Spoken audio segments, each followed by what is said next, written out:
A science story, huh? These NYU scientists, I felt right. But I was so And I just thought, well, I had figured it out. It was that golden moment. Because science was on my side.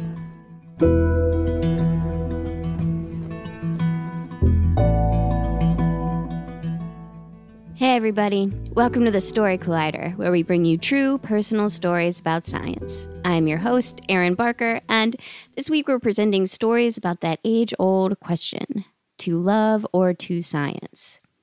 As Charles Darwin once said, a scientific man ought to have no wishes, no affections, a mere heart of stone. Of course, this is coming from a man who made a list of pros and cons when deciding whether or not to get married in 1838.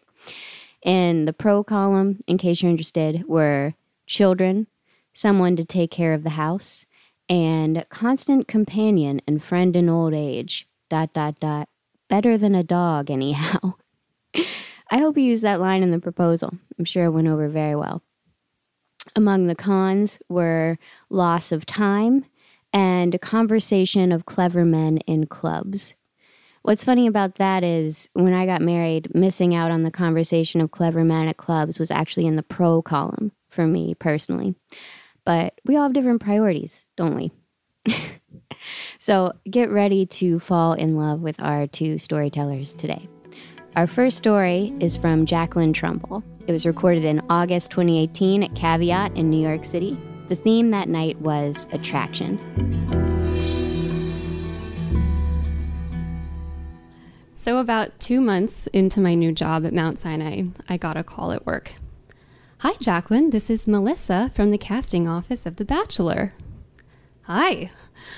I had forgotten that my friend had nominated me as a joke about 6 months prior. That asshole's in the room right now. Are you still living in New York City and single? Yes, I said. She asked me a few more questions and then, so do you think you could take about 9 weeks off from work in September? No. A lot of people do quit their job to go on The Bachelor. Jobs come and go, and The Bachelor is obviously a once-in-a-lifetime opportunity. But I had a checkered career history. 4 years prior, I had graduated college with a philosophy degree and was working in web design. So I had just spent 4 years studying, the meaning of life, and then was unceremoniously spit out of the warm bath of academia and into the 9 to 6 grind, where I felt like a nuisance and a fraud. And I know that imposter syndrome is real, but I actually was an imposter. To this day, I still can't build a Squarespace website. I hate web design. So there I was, doing work that felt totally wrong to me, afraid that I would be undriven and depressed for the rest of my life. There were literally days when I would just sob on the couch after humiliating interviews, wondering how I would provide for myself. And then it hit me. I already spent 100% of my time thinking about depression. I might as well get paid for it. So I moved home, in with my parents, every 23-year-old's dream, for 2 years. And I went back to undergrad, and I started years of low-paying or no-paying research, all so that I could be one of the 2 to 3% of applicants who gain acceptance into clinical psychology Ph.D. programs. But once I made that decision, everything kind of fell into place. I was motivated, I was happy, and confident. Psychology had an intellectualism and a relevance that I had so craved. And I finally got a real job as a research coordinator at a really prestigious hospital, studying exactly what I wanted to study in grad school. It was probably the biggest asset to my PhD application. It was with this newly won sense of achievement and gravitas that I was asked to try out for reality TV.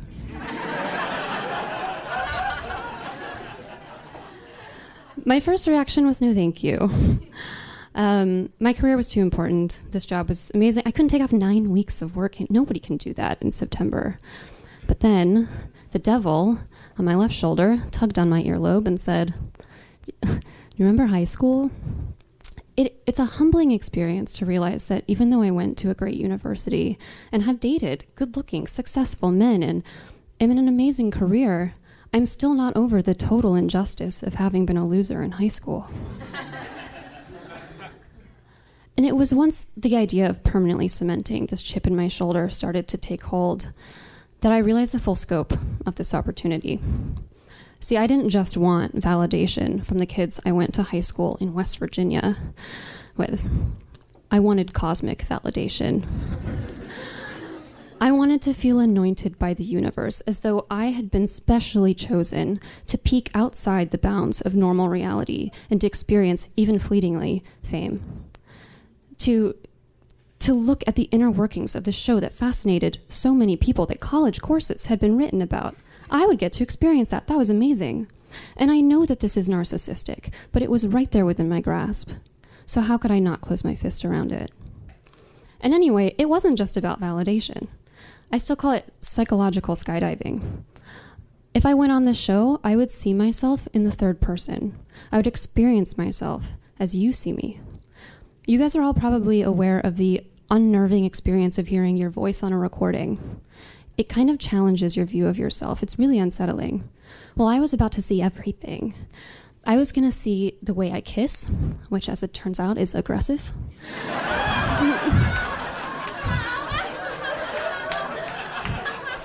Ari said I was a good kisser, so whatever. I was about to see the way I walk in heels, how often I play with my hair, the way that asshole looks at me when I say something stupid. I was going to see everything. I was going to put my trust in producers whose motivations were pretty opaque. I was going to put my image in the hands of indifferent editors to sculpt as they wish. I figured I would have to watch the episodes trembling under the bed, cradling a bottle of vodka, squinting at the TV, but I would deal with my own anxiety later, because to my horror and elation, I was asked to go on the show. But the worst part was yet to come. The part that I had been dreading more than anything was asking my boss to go on The Bachelor. And the worst part is he had never even heard of it. It is difficult to truly convey the total humiliation of describing the plot of The Bachelor to your 75-year-old psychiatrist boss. I tried to intellectualize the shit out of this. I told him all about my deep psychological reasons for going on. I even referenced Carl Jung at one point. But in the end, you can't escape the simple reality. So there's like 30 of us, and we're all dating this one guy, right? And every week, he dumps a couple of us until he marries the one that's left. So can I go? He was not stoked about this idea, but he knew how much I wanted to go on. He had the very real and legitimate concern that our very small lab couldn't function correctly, understaffed. So he let me go, but I gave my lab the phone number to call if they really needed me back, if it became too stressful. And with that, a few weeks later, I flew to LA and stepped out of a limo into total emotional upheaval. That first night, surrounded by women in color-saturated gowns, in a gaudy mansion where everything kind of seemed fake, lined up by a man wearing foundation so that another man could pick out the top 21 hottest girls to advance to the next round, I wanted to go home. It felt so tacky, even degrading. But I stayed, and I made friends, and I started having a pretty good time. When I first went on, I kind of had my career in mind. I didn't want to appear demonstrative or judgmental. So that first week when I was crying about something stupid, my producer pulled me in for an interview to see the dramatics. I felt violated and betrayed. I stood in a corner, refusing to talk to him. But maintaining a relative hold of my sanity quickly bored me, because I didn't come to hide. I came, in a sense, to be exposed in front of 10 million people. So in the second week, when I was crying over something, everyone's always crying on The Bachelor, by the way. Always crying. It's like 10 years of therapy, for which you then need another 10 years of therapy to make up for it. I was crying over something stupid. I pulled him into the interview because I wanted people to see me. As for Ari, which was the name of The Bachelor, I didn't know whether the greater psychological challenge would be to fall in love or to resist.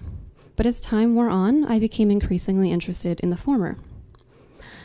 So exactly 1 month into my time there, he asked me on a one-on-one date in Paris, and I realized I could be on the brink of something pretty big. He picked me up outside our hotel, in a red convertible, which promptly broke down. We laughed it off. We took an Uber to a high-end Parisian store, where I purchased a $1,000 simple black dress, which I then wore to Maxime's, which is a restaurant that I'd been dying to go to. It's a 5-story Art Nouveau masterpiece, which had once been called the most famous restaurant in the world and was featured in one of my favorite old movies, Gigi. Well, production bought out the entire place. We ate oysters and escargot. We drank scotch. We moved outside to smoke cigars off camera. Even though we'd only spent like 10 to 20-minute chunks of time together every few days, this felt like a whole hell of a lot more than a first date. We had the kind of physical magnetism that kept our hands on each other at all time. He made me feel sexy when I thought that I would go in as the weird bookish girl. He asked me about my Ph.D. aspirations. He said that we could make anything work as long as we loved each other. We talked about marriage and kids. At one point, he gave me this look that was like so full of shy and yet unmasked hope and vulnerability. It's burned into my memory. And when they replayed it on TV, I just instantly broke down crying. The whole date was out of a dream, but I was quickly ripped out of the fantasy. Because when I got home that night, I found out that my coworker had called. It had been extremely stressful at the lab, and they needed me back, or they needed to replace me. I knew that this call could be coming, but until that night, my heart and Ari's heart had not been on the line. I was riddled with guilt and anxiety because the next week was hometowns. As 4 women left, we had to bring him home to meet our families. And if we didn't think that we could get engaged to him in less than a month, we really didn't have any business being there. And suddenly, I was faced between choosing between my job, which was the biggest asset in my career, or this man that I thought maybe I was falling in love with. But I made my decision, and a few days later, I knocked on his hotel room door. We sat down on the couch. I immediately located the closest alcohol in the room, launched into a shaky explanation of why I thought I should go home, knowing that there's no way to practice saying goodbye to someone that you're not ready to leave. And it wasn't until that night that I realized how much he cared about me too. He asked me not to leave. He asked if there was anything he could do to stop me from leaving, if we could go on another date, if we could just spend the week together. I didn't tell him about my job because here's the thing. Even though, as we were holding each other and kissing throughout that entire breakup and I was devastated about leaving, I didn't know if anything I was feeling was real. In fact, the one thing I knew was that we had fundamental issues that could not be resolved in 3 weeks. We had no business getting married. So even though the reason I left The Bachelor was my job, the reason I left Ari is because we weren't right for each other. But that was just the beginning of my grief. Because then my airtime was erased. Even though I was on 8 episodes, people only knew my name for 2. Even though I was one of the last women standing and we had probably one of the strongest connections, suddenly our relationship didn't look like it mattered at all. It was nothing. And even as I gleefully ignored the Facebook friend requests pouring in from my high school friends,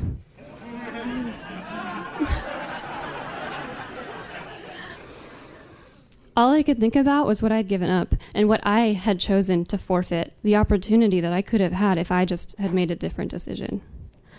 And suddenly all that mattered was what the other women had. It's amazing how unhappy you can be with an awesome situation when you know you could have had more. And suddenly, I had an actual measurement of social dominance, the Instagram follower count. It was an actual measurement of what I had given up. I was obsessed with it. Obsessed to my family and friends. It became extremely difficult to maintain friendships with the women that I had been so close with because I was envious of them. I figured that no matter what happened, I would be a degree happier than I'd been before. I had 50,000 Instagram followers. I had attention and sponsorships that I didn't have before. But all that mattered was how much less I had now. But eventually, the city warmed up, which makes everything better. I started dating again. Things started to normalize. But there was one more decision I had to make, because the producers were now asking me to go on a spin-off show called Bachelor in Paradise. Yeah. Woo! Partay. I had always known about this show, even loved it, but I was always firm that I would never do it because it's a tawdry show where ex-contestants sit on the beach in Mexico taking tequila shots and making out with each other. I figured it would absolutely torpedo my Ph.D. aspirations. And if I had just left The Bachelor and Ari for my career, then how could I justify jeopardizing it again? I still shudder in fear at what will happen if I don't get a Ph.D. There's nothing else I want to do. I don't want to be an actress or even famous, in a goal in itself. It's just that I don't want the experience that I had to have been irrelevant. I don't know how to live with not making the most of the extremely rare opportunity that I had, and Paradise provided a second chance, a chance to regain everything that I had given up. I lay on my couch and typed out a question I thought would be interesting to research in graduate school, if I ever got there. It was, how much will a person risk to seek social dominance? If I don't get into a PhD program, I'll be pretty adrift. I don't have a backup plan. I'll lose my source of fulfillment and money. But if I didn't go on Paradise, I would have FOMO. So how strong is the pull of attraction? Well, a couple weeks after typing out that sentence, I boarded a plane to Mexico. Thank you.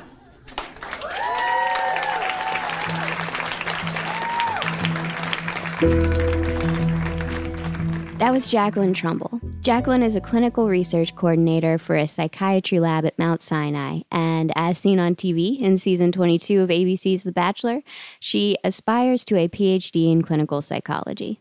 She has spent several years in psychology research and currently focuses on mood and personality disorders, with a particular interest in narcissism.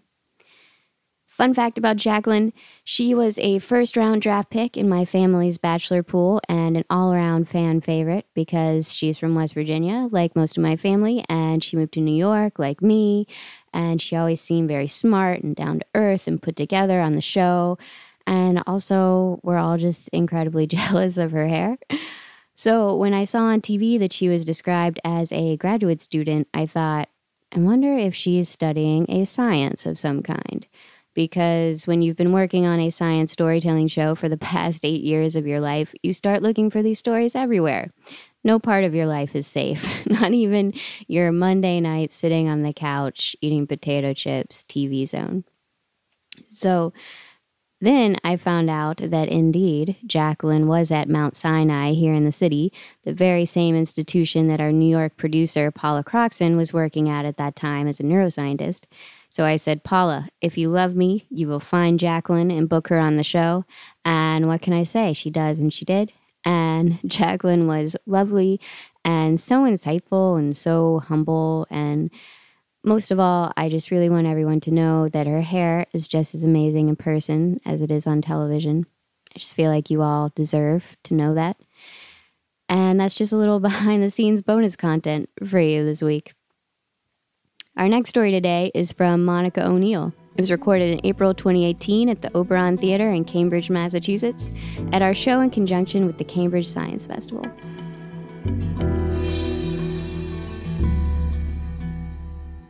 So there's this thing that I tell my patients all the time, a little saying that I tell them, and that is that it is much easier to say goodbye in anger or indifference than it is to have to say goodbye in love. And what that means is that, loss is really painful and it's sad and there is no goodbye without loss. And sometimes we want to avoid that sense of pain. And so we will turn somebody into a jerk or have a fight with them at the last minute or the day before we leave, or we act like they're not important to us.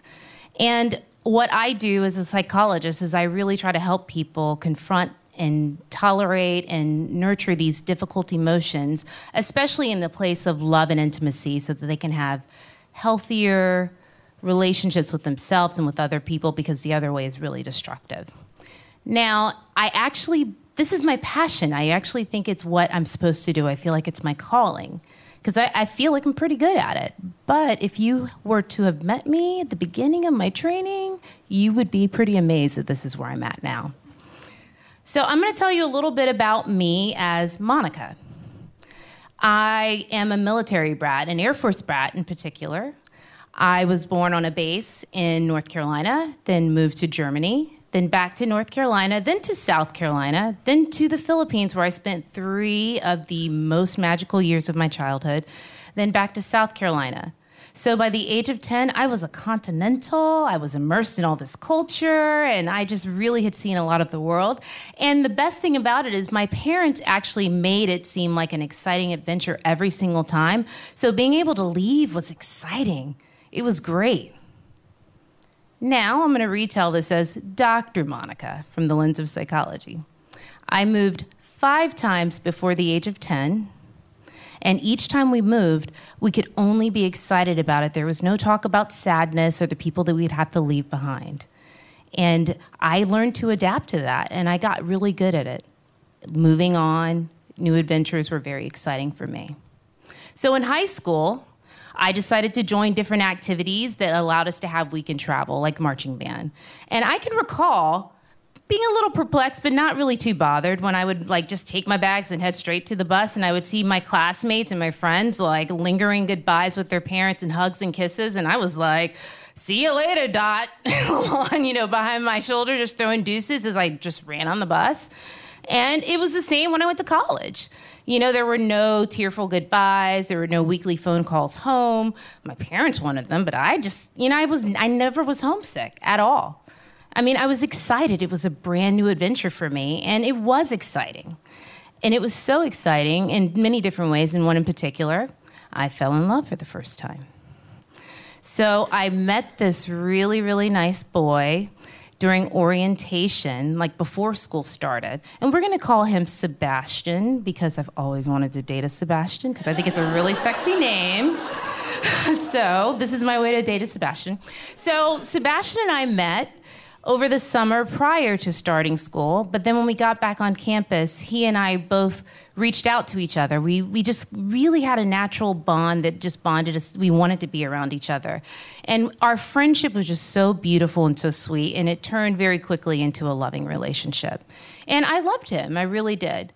And so about 6 months into our relationship, I remember being in Sebastian's room and finding this pretty little necklace in this pretty little box up on a shelf in his room. And when I found it, immediately, I was like, what is this? His response, freaked out, Monica, it's a gift for you. Well, why haven't you given it to me? He kind of got a little quiet and shy. He said, well, I don't want to tell you. You're going to think it's stupid. And I'm like, I'm not going to think it's stupid. Just tell me. So a little uncomfortable, he finally relents and he says, well, I was a little uncomfortable giving it to you because I don't know, I guess I felt like it would be silly because sometimes I feel like you don't like me as much as I like you, or that I'm not important to you, or you don't need me.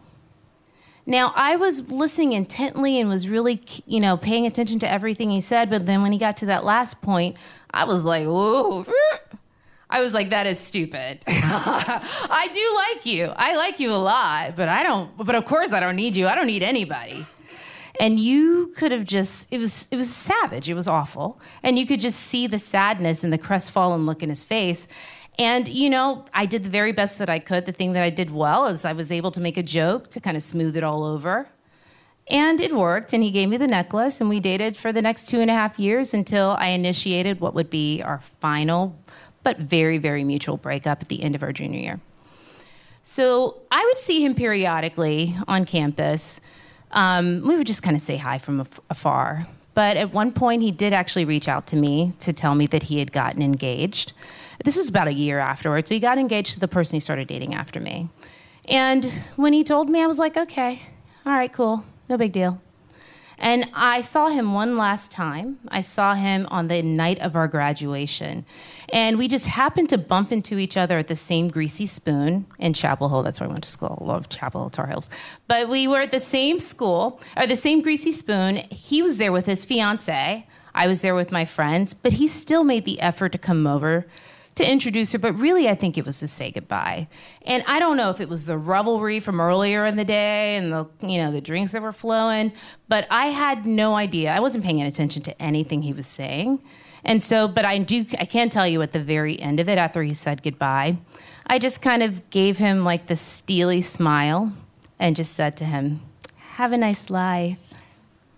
Yeah, I hear your voices. It was pretty savage. It was terrible. It was awful. It was really, really awful.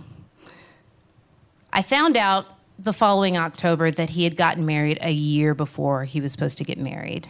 And much to my surprise, I cried myself to sleep that night and went through an entire roll of toilet paper. So, but by the next day, I was in the office telling the story and thought it was really silly, and I couldn't believe what was going on.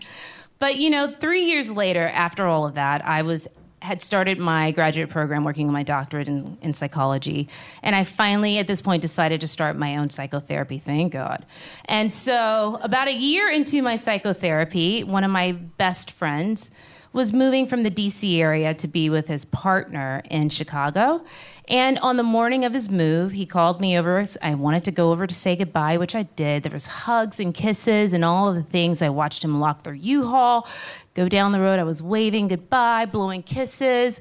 I was doing goodbye pretty good, And then on my way home, I was like, I was craving a little something, just a little snack. So I decided, I'm going to stop in the little bodega here, just get a little treat, which ended up being like a couple of different desserts, some cheeses, some olives, some crackers, chips and dip. There's definitely chocolate in there. And then I went next door to the video store and picked up 3 of the sappiest rom-coms that you could ever imagine. And then I went home.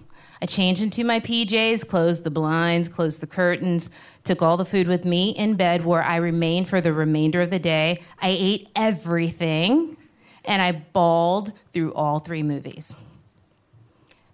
About 2 or 3 days later, I was in therapy, recounting this really bizarre Sunday to my therapist, and I capped it off by saying, I don't know what got into me. I'm so confused. Like, I was fine, and next thing you know, I'm like in bed, and I can't get out of bed. And that's when she kind of softens, and she looks at me, and then she leaned in with a soft voice, and she said, "Monica, you just had to say goodbye to one of your best friends. That is what goodbye is supposed to feel like." And when she said it, I felt like I got hit by like a bolt of lightning. I mean, it really took my breath away. And then I started to sob, and I was sobbing so inconsolably. It was as if every single truncated goodbye hit me all at the same time.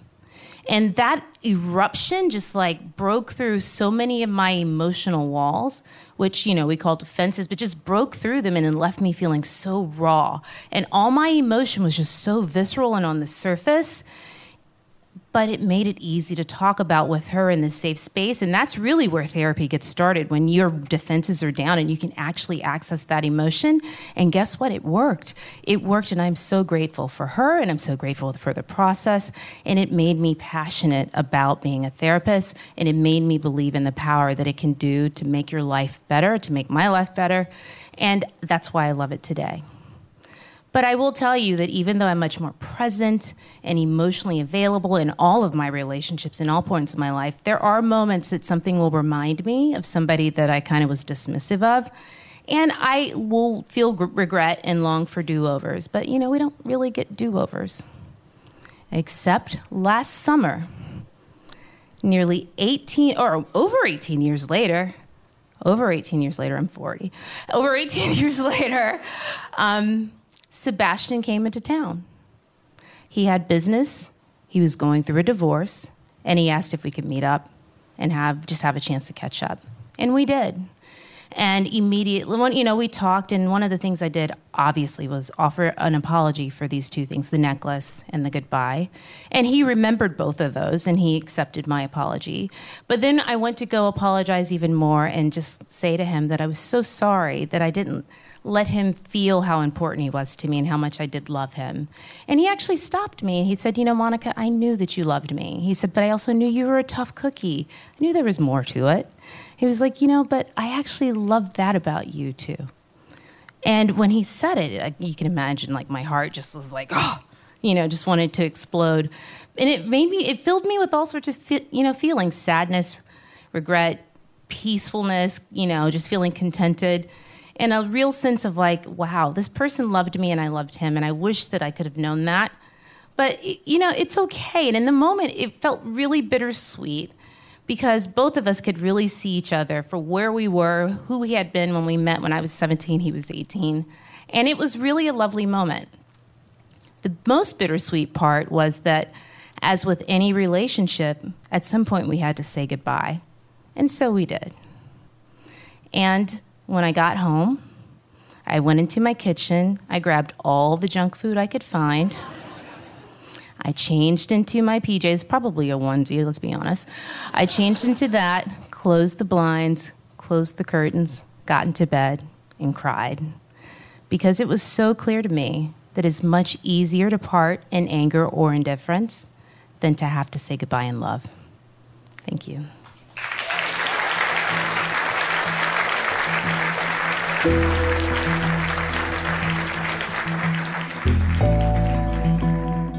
That was Monica O'Neal. Monica is a clinical psychologist and relationship expert with a private practice in the Back Bay. Popularly known as Dr. Monica, she specializes in the treatment of relationship challenges and interpersonal conflicts.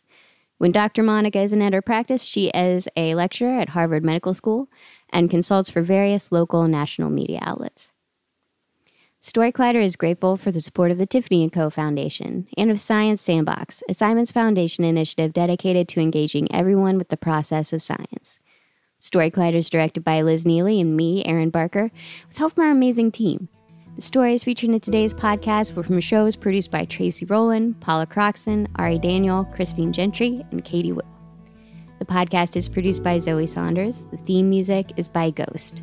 Special thanks to Caveat and the Oberon for hosting these shows, and to the late, great Stephen Hawking for being slightly more romantic than Darwin when he said, "Science is not only a discipline of reason, but also one of romance and passion."